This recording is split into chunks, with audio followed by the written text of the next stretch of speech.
बिस्मिल्लाहिर्रहमानिर्रहीम। आप देख रहे हैं crime watch with Aamir Mirza. दोस्तों, हमारे डीआईजी ऑपरेशन लाहौर फैसल कामरान, उन्होंने पुलिस फोर्स को करप्ट अनासर और जुराइम पेशा अनासर से पाक करने का बीड़ा उठा रखा है। वो अपने मिशन को जारी रखे हुए हैं। इस सिलसिले में उन्होंने सैकड़ों थानेदारों और अहलकारों को फिक्स भी किया है। आया कि वो अपने इस मिशन में कामयाब हो सकेंगे, उनको रोकने के लिए एक सिफारशियों की बड़ी लंबी चौड़ी फ़ौज, जिनमें एमएनए और एमपीए भी शामिल हैं, आया वो उनको भी मात देंगे या उनके आगे खुद ढेर हो जाएंगे। इस बारे में आपसे बात करेंगे। और साथ ही एक और केस जो हाल में पेश आया, एक खातून एसएचओ, वुमेन थाने की एसएचओ सानिया अशरफ, जिन्हें डाकुओं का साथी होने के जुर्म में गिरफ्तार भी किया गया, उनके साथ तफ्तीश हो रही है। इस बारे में भी आपसे बात करेंगे कि आया वाकई वो खातून कसूरवार है, उन डाकुओं के गिरोह का हिस्सा है, या उसे किसी वजह से कहीं रगड़ा लगाया गया है। इस बारे में आपसे डिटेल बात करेंगे। लेकिन इस केस के हवाले से आपको बताऊं कि इसकी फ़ाइनल तफ्तीश का इंतज़ार है, और वो फाइनल तफ्तीश आइंदा 1-2 रोज़ में इंशाल्लाह उम्मीद है कि वो मुकम्मल हो जाएगी और मुकम्मल रिपोर्ट अफसरान तक पहुंचाई जाएगी, जिसके बाद सबके साथ शेयर भी होगी वो रिपोर्ट। मैं बात कर रहा था डीआईजी फैसल कामरान की। फैसल कामरान, जिन्होंने खुली कचहरियों का सिलसिला शुरू कर रखा है, और उन खुली कचहरियों में जहां कहीं भी उन्हें पुलिस के खिलाफ शिकायत मिलती हैं, एसएचओ, डीएसपी या जो भी मुतलका अहलकार होते हैं, उनके खिलाफ जो भी शिकायत मिलती है वो उस पर फौरी एक्शन लेते हैं। और उन थानेदारों को जो उन साइलिन को ख़राब करते हैं, उनसे पैसे रिश्वत लेने में मुलव्विस पाए गए हैं, या और इलाके में दीगर सोशल क्राइम, कब्ज़ा माफिया या किसी भी सूरत में वो कहीं भी कसूरवार पाए जाते हैं, तो उनको फिक्स करने का सिलसिला जारी रखा हुआ है। उन्हें वो सजाएं भी दे रहे हैं, मुलाजमतों से बर्खास्त भी कर रहे हैं, सस्पेंड भी कर रहे हैं। तो उनका एक ये अच्छा इकदाम है जिसकी अवाम में खासी पजीराई मिली है। उनको फैसल कामरान के बारे में आपको बताऊं कि बड़े दबंग पुलिस अफसर हैं, और जिस फैमिली से, जिस ख़ानदान से उनका ताल्लुक़ है, उन्हें किसी भी तगड़े से तगड़ी सिफारशी का ना कोई भार नहीं है उनको। वो किसी को मतलब कि सबको ईजी लेते हैं। वजह क्या है कि हमारी प्राइम मिनिस्टर मोहतरमा मरीम नवाज़ साहिबा जो हैं, उनका डीआईजी फैसल कामरान पर अच्छा एतमाद है। वो उनके कह लें कि फेवरेट पुलिस अफसरान में शामिल है, जो कि एक अच्छे और अहसन तरीके से अपने फ़राइज़ सर अंजाम दे रहे हैं। उनके इस पोस्टिंग के लिए, इस सीट के लिए किसी किस्म के कोई मफादात नहीं है, कोई मकासद नहीं है उनके, और ना ही उन्हें किसी भी एमएनए, एमपीए या किसी तगड़े शख्स का कोई भार है। फैसल कामरान सिफारशियों से चिढ़ खाते हैं, उनको कह लें कि उनको नफ़रत है सिफारशियों से। और बेशुमार ऐसे थानेदार जो लाहौर में पोस्टिंग के शौकीन हैं, मुंतज़िर हैं, वो उन्होंने अगर किसी को सिफारिश करवाई है किसी भी एमएनए, एमपीए या और किसी अच्छे रिलेशन वाले से, जिनका डीआईजी फैसल कामरान के साथ अच्छा रिलेशन है, अगर वो सिफारिश करवाते हैं, तो डीआईजी फैसल कामरान को उस बात पर शदीद गुस्सा भी आता है और वो चिढ़ भी जाते हैं। एक छोटी सी बात बताऊं मैं आपको कि एक आम रूटीन में बात हुई कि किसी ने एसएचओ लगवाने के लिए सिफारिश की किसी ने, तो उसको बल्कि मीटिंग के दौरान ही कह लें कि उनको ये जवाब मिला कि यार, तुम लोग अपने सिफारशियों के नाम अपनी वल्दियत में क्यों नहीं लिखवा लेते? अगर तुम्हें इतना ही शौक़ है एसएचओ लगने का, तो उनके नाम अपनी वल्दियत में लिखवा लो, फिर उसके बाद मैं देखूंगा कि तुम्हें एसएचओ लगाना है कि नहीं लगाना।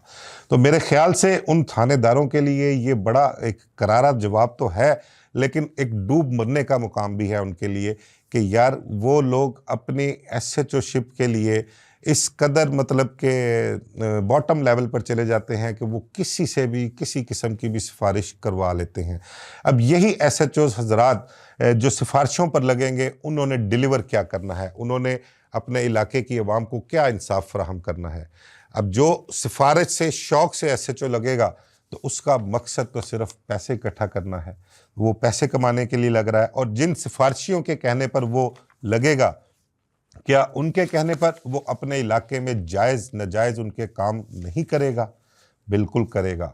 माजी में देखते आ रहे हैं, 30-32 साल से तो मैं भी देखता आ रहा हूँ कि जो सिफारशी किसी को एसएचओ लगवाता है, किसी को डीएसपी लगवाता है, तो वो सिफारशी जो है उस इलाके में उसका कोई ना कोई मकसद, कोई ना कोई मतलब, कोई ना कोई काम ऐसा होता है, वो ख़्वाह किसी प्रॉपर्टी पर कब्ज़े के हवाले से हो, किसी सोशल क्राइम के हवाले से हो, या और बहुत सारे मकासद होते हैं, वो उस एसएचओ को, उस अफसर को अपने उन मकासद के लिए इस्तेमाल करता है। और बेशुमार वाक़यात जो हैं उसके माजी में मिसालें भरी पड़ी हैं ऐसे। तो फैसल कामरान, मेरी उनसे कभी मुलाकात नहीं हुई, मेरी कभी उनसे बात नहीं हुई, लेकिन मैं देखता हूँ कि उनका जो अमल है, उनकी जो फ़राइज़ मनसबी जिस तरह से वो सर अंजाम दे रहे हैं और जिस तरह से उन्होंने अपनी फ़ोर्स को गज़ करके रखा हुआ है, वो काबिल तारीफ़ है। मैं इसी किस्म के और भी बहुत से भी वाक़यात हैं, कुछ बातें ऐसी भी हैं, कुछ फ़िक्रे ऐसे भी हैं जो कि मैं ऑन एयर आपके साथ डिस्कस नहीं कर सकता, आपको नहीं बता सकता। लेकिन पुलिस फ़ोर्स को सुधारने का जो बीड़ा उठाया है फैसल कामरान ने, देखते हैं कि वो इसमें कामयाब होते हैं या नहीं होते।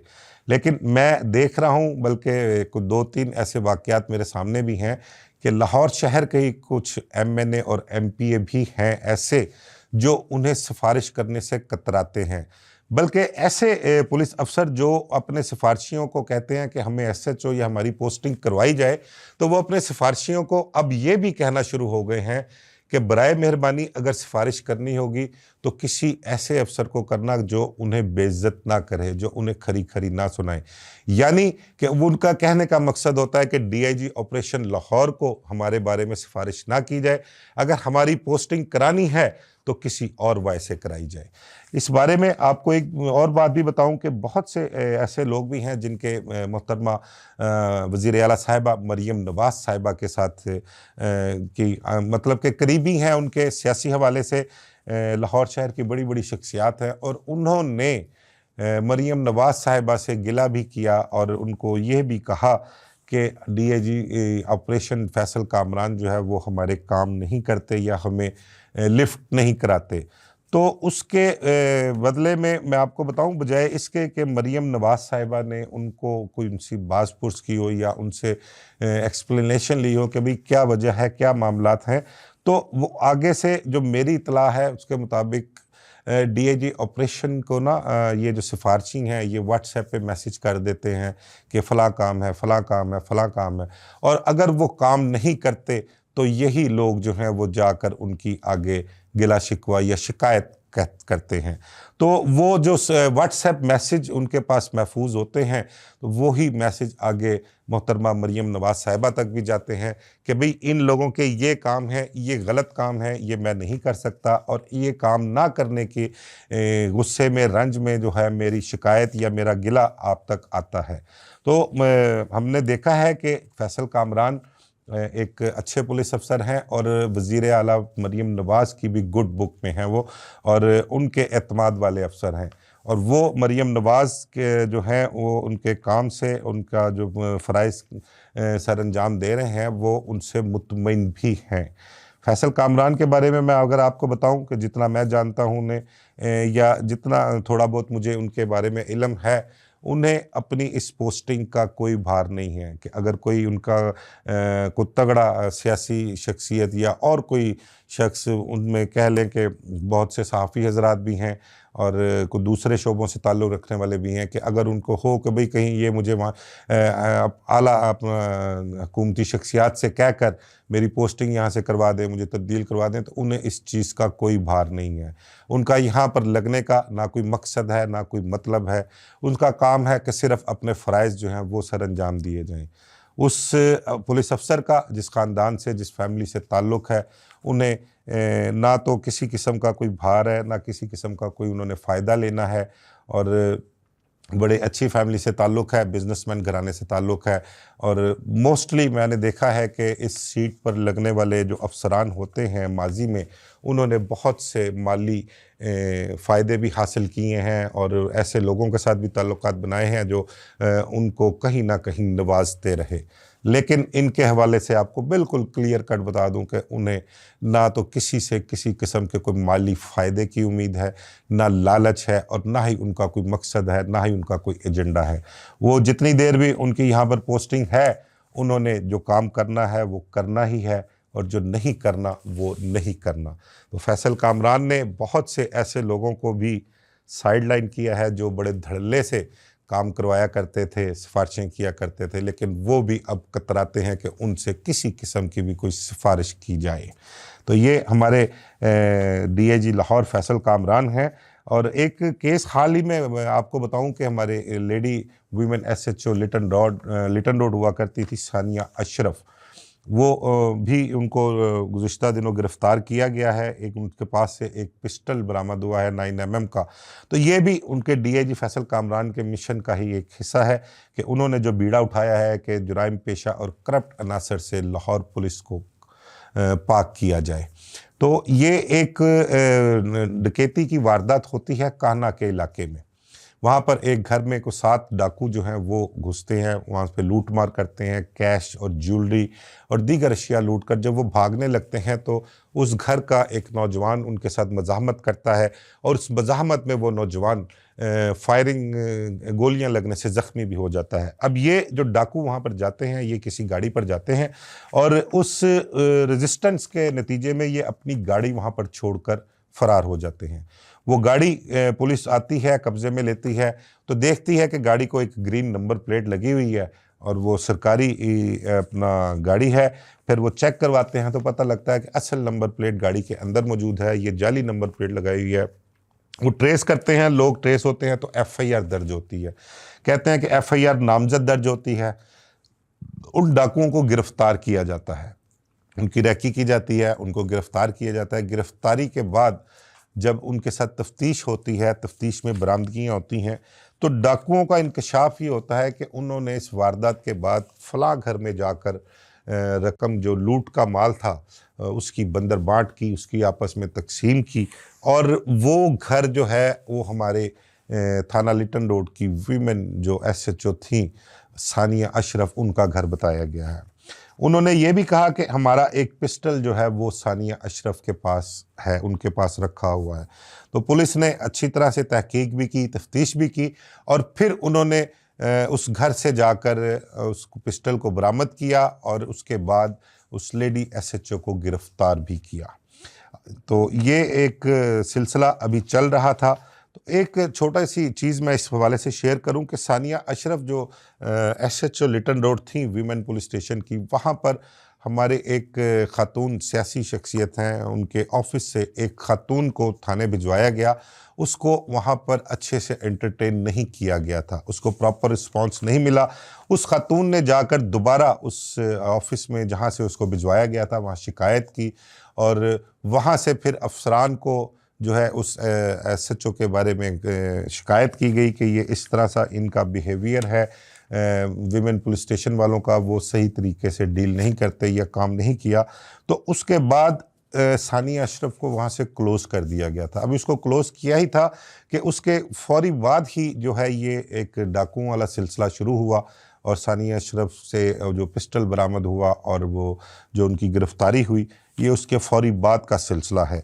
तो देखने वाली ये बात ये भी है कि कहीं उस सियासी खातून शख्सियत की वजह से तो नहीं कहीं उनको रगड़ा दिया जा रहा या किसी और वजह से इस खातून एसएचओ को जो है वो इस मामले में घसीटा गया है। ये इस चीज़ की भी अफसरान को चाहिए कि वो अच्छी तरह से तसल्ली कर लें। मेरे ज़राए का कहना है कि वो जो गिरफ्तार डाकू हुए हैं उनमें हसास इदारे के भी कुछ अपना मेंबर शामिल हैं, 1-2, और उनमें से एक जो है उसके बारे में बताया गया कि उसको हसास इदारे से निकाला भी गया है। वो भी वहाँ पर एक किसी अच्छे उस पे शायद इंस्पेक्टर के ओहदे पर वहाँ पर मामूर था, लेकिन उसको वहाँ से निकाला भी गया है और वो भी गिरफ़्तार है और वो उसी इदारे के ज़ेर हिरासत है, वो उससे तफ्तीश कर रहे हैं। उसका और इस सानिया अशरफ का बताते हैं कि दोस्ती थी, इनका आपस में ताल्लुक़ था और उस ताल्लुक़ की वजह से ही उसके घर आना जाना था। वो ताल्लुक़ की नौयत क्या होगी कि वो जो है शख्स वो अपने साथी डाकुओं को लेकर उसके घर भी गया, वहाँ पर उसने रकम की लूट की रकम की बंदरबांट भी की और वहाँ उसके सानिया अशरफ के पास अपना पिस्टल भी रखवाया। अब तफ्तीश इसकी मुकम्मल होने को है। उस तफ्तीश में कहते हैं कि उन्होंने और भी बहुत सी वारदातें करने का इंकशाफ किया है, बरामदगियाँ भी उनसे हो रही हैं, लेकिन अभी सिर्फ ये देखना बाकी है कि आया कि सानिया अशरफ का उस ग्रोह से, उस गैंग की गई वारदातों के साथ कितना ताल्लुक है, वो उसमें शामिल है नहीं है। उनकी फैसिलिटेटर थी, उनकी सहूलतकार थी, या उनको कोई इन्फॉर्मेशन दिया करती थी, और लूट मार का जो हिस्सा आता था उसमें वो कहते हैं कि उसका उसमें शरीक थी या नहीं थी, उनको उसका हिस्सा भी दिया जाता था या नहीं दिया जाता था। इस बारे में तफ्तीश मुकम्मल होने को है। इस हद तक तो ये बात बिल्कुल ठीक है कि उनका उस शख्स से ताल्लुक़ था, और उस ताल्लुक़ की वजह से ही वो पिस्टल भी उनसे बरामद हुआ और वो उसके घर आते जाते भी थे। लेकिन अगर तो सिर्फ ताल्लुक़ की हद तक बात है तो फिर मामलात और हैं। आया कि बस देखना ये है कि ये खातून एफएसएचओ जो थी, ये उनकी वारदातों से, उनके जुराइम से अनजान थी या इसके सारे कुछ इल्म में था। अगर इस खातून के इल्म में भी था कि ये लोग जुराइम पेशा है, डकैतियाँ करते हैं, वारदातें करते हैं, और वारदातें करके यहाँ पर मेरे घर पे मौजूद हैं, तो मेरा नहीं ख्याल कि उस खातून एसएचओ की कोई माफ़ी होनी चाहिए। उसे भी बिल्कुल उसी तरह फ़िक्स करना चाहिए, उसी तरह वो बराबर की हिस्सेदार है उनके जुराइम में। और अगर सिर्फ इस हद तक कि जी उसके पास पिस्टल था और उसका उससे ताल्लुक़ था, और इस खातून को उनके जुराइम का नहीं पता था, उनकी वारदातों का नहीं पता था, तो कहीं ना कहीं उसके लिए कोई नरम गोशा भी होना चाहिए, और उसको सिर्फ उस हद तक ही रखना चाहिए जितना उसका कसूर हो। तो हमारे फिर मैं एंड में आपको कहूँगा कि दबंग डीआईजी फैसल कामरान, उन्होंने जो काम किया है, मैं तो उसकी वजह से, उनका जो एक फ़िक्रा है ना सिफारशियों के लिए कि भाई अपनी वल्दियत के खाने में सिफारशियों के नाम लिखवा लो, तो मेरा ख्याल अगर तो कोई गैरतमंद और इज़्ज़तदार जो थानेदार जिनको कहा गया है वो होंगे, तो वो शायद दोबारा सिफारशियों के बलबूते पर अपनी नौकरी करने की बजाय अपनी काबिलियत और अपनी मेहनत के बलबूते पर वो आगे आएंगे, एसएचओशिप लेंगे और अपनी डिलीवर करके अपना आप मनवा कर अफसरान के आगे सुरखरू होंगे। मुझे इजाज़त दीजिए। अल्लाह हाफिज़।